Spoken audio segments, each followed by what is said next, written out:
Hello friends, and Miss Brown here. We are finally at the conclusion of Lulu and the Brontosaurus. Ta-da! I wonder what's going to happen. Just a little refresher. Lulu, she's a pain in the bottom. And so she wanted a Brontosaurus, which is a type of, you got it, dinosaur. And her parents were not going to get it for her. So instead of just being grateful for the things that she has, she instead decides to run away. She goes into the forest because that's where she believed dinosaurs to live, and she starts looking for it. On the way, she comes in contact with 3 different animals. She came in contact with a bear, she came in contact with a tiger, and she came in contact with a snake. And all 3 she was able to defeat. So now we are trying to figure out what is going to happen next for Lulu on her journey. Okay, friends, are we ready to get started? Let me see you turning on those listening ears. Oh, it looks like she did it, he did it. Yep, make sure they're on. Okay. Here we go. Chapter 8. Lulu was now in the deepest, darkest, quietest part of the forest.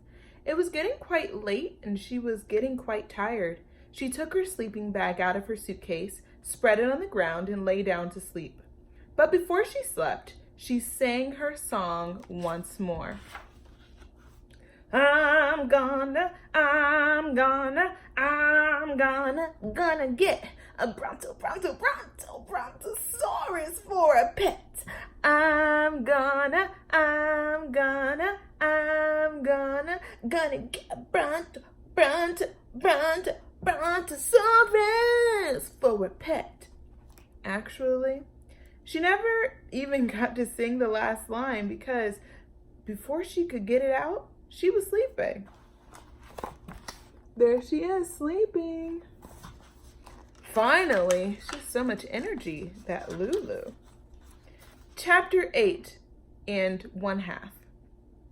At dawn, Lulu woke to the sound of birds calling to one another and the dusky, musky smell of the forest floor, and the feel of a gentle late summer breeze blowing across her face, and the taste, because she hadn't bothered to brush her teeth before bedtime, of yesterday's pickle sandwich.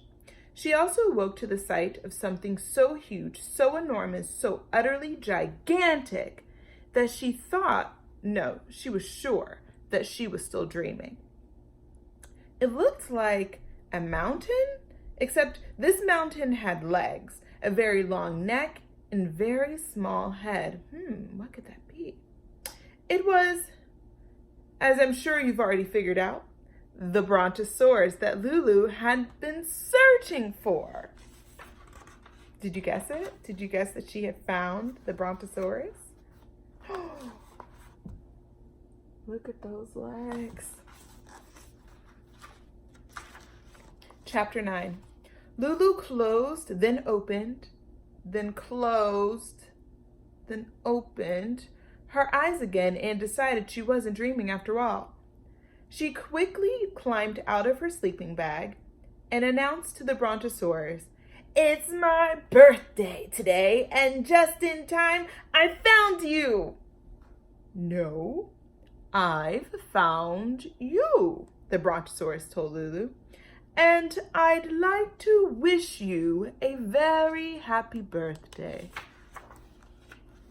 "Oh, it will be a very happy," Lulu said to the Brontosaurus, "because you," she patted his ankle, because his ankle was as high as she could reach, "you are the pet I'm getting for my birthday." The Brontosaurus bent down his neck so his face was close to Lulu's. He looked at her back to front and head to toes, sniffing at her carefully with his Brontosaurus nose and making a rumbling noise. Nobody knows how dinosaurs sound, but in my story, they rumble. And slowly nodding his pin-headed head. I wonder if he's gonna go with Lulu. "A pet," he said to Lulu after he nodded for a while, "is a very good thing." "A very, very good thing," Lulu replied. She opened up her suitcase and went digging around inside and pulled out a white leather collar, which she fastened around the Brontosaurus's neck. Now, I'll just attach this leash. She dug some more and found a long, long leash in her suitcase. And take you home with me. Lulu attached the leash to the collar, feeling so pleased with herself that she sang a whole new Brontosaurus song. I wonder how her new song is going to go. I got it, I got it, I got what I wanted to get. A Brontosaurus for a pet. I got it, I got it, I got what I wanted to get. A Brontosaurus for a pet.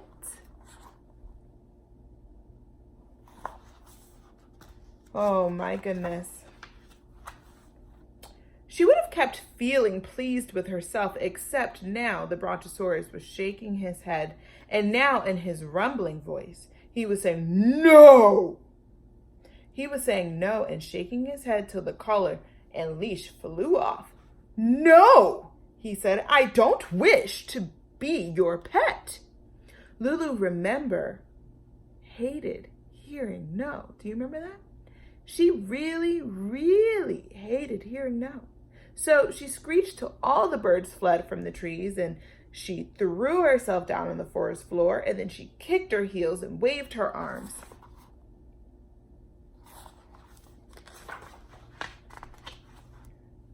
The Brontosaurus waited patiently, without saying one word, until she had stopped with the screeching and kicking and waving. Oh yeah, good. Finished now? He quite politely asked. Maybe I am, Lulu said, and maybe I'm not. It all depends. And here she shook a finger right in the Brontosaurus's face. This girl was a pain, but she wasn't a scaredy cat. It all depends on whether you stop saying no and start saying yes to being my pet. The Brontosaurus shook his head no some more.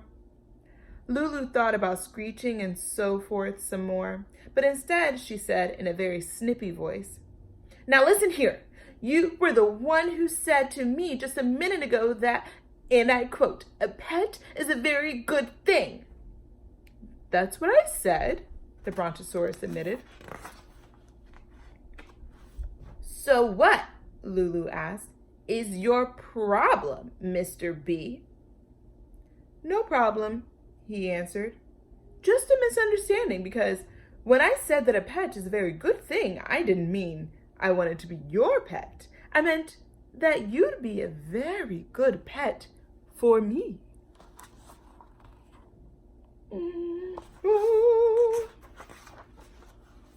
Chapter 10. Lulu's eyes were two round O's of amazement. She tried to speak, but at first no words came out. Then finally she was able to say in a squeaky, amazed kind of voice, I don't think I heard what I think I just heard, Mr. B. You did indeed, the Brontosaurus replied. Well, if I did, Lulu's voice was back to being its old bossy self again. Well, if I did, I've got some news for you. A person has a pet. An animal is a pet. A person can't be an animal's pet, ever.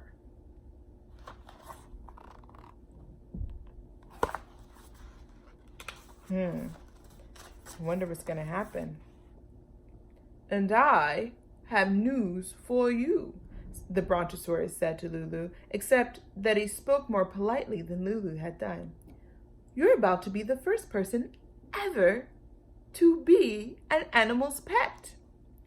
Congratulations, and once again, happy birthday.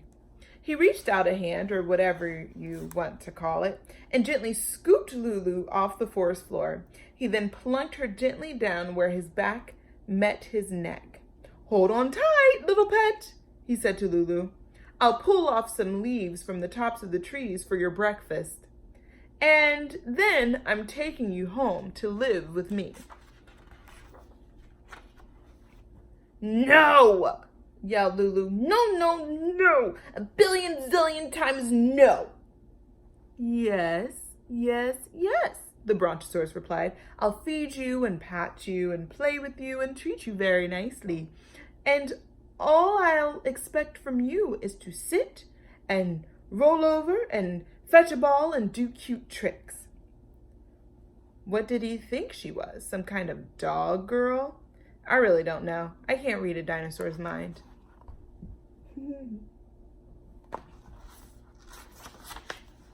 Lulu thought about screeching and throwing herself on the forest floor, except that the forest floor was a long way down, because remember, she was on his neck. She thought about squeezing the dinosaur dead, except that she needed both hands to hang onto his neck. She thought about swinging and swinging her suitcase and bonking him on the head, except that she had left her suitcase under the tree. And she couldn't stomp on his foot because his feet were far too far from his back, where he'd plunked her. Then Lulu started to think that the only thing farther from where the Brontosaurus had plunked her was her home. Her home where her mom and her dad were waiting.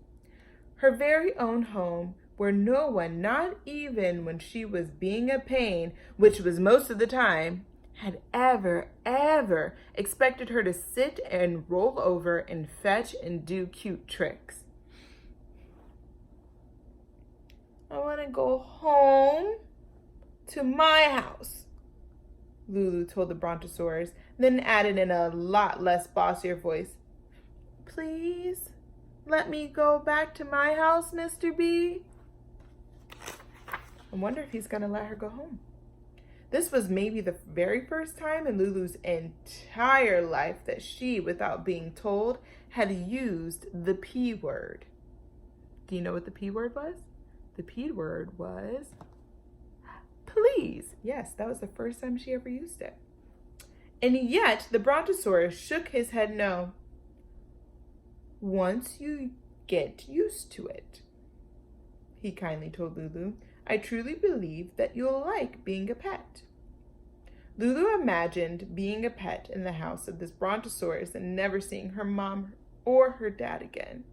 She imagined eating leaves and doing cute tricks, and she said to herself that if only she could turn today into yesterday, she wouldn't go looking for dinosaurs in the forest, and she wouldn't say, "Foo on you," to her mom or her dad. She was feeling especially sorry that she had ever said, "Foo on you," to her mom and her dad. So the feelings that she's feeling right now, Miss Lulu, she's feeling what we like to call regret. She's feeling like those mistakes that she made the day before, she's wishing that she hadn't made those mistakes or said those things or did those things. She's wishing that she had another chance. And as you get older, that a word that we use for that is called regret. So I'm wondering, now that Lulu feels this way, if she ever makes it back home, how she's going to treat her family once she gets home. If she ever makes it back home, what do you think she would do differently? What do you think she would do differently? I want you to be thinking about that as I continue reading this book.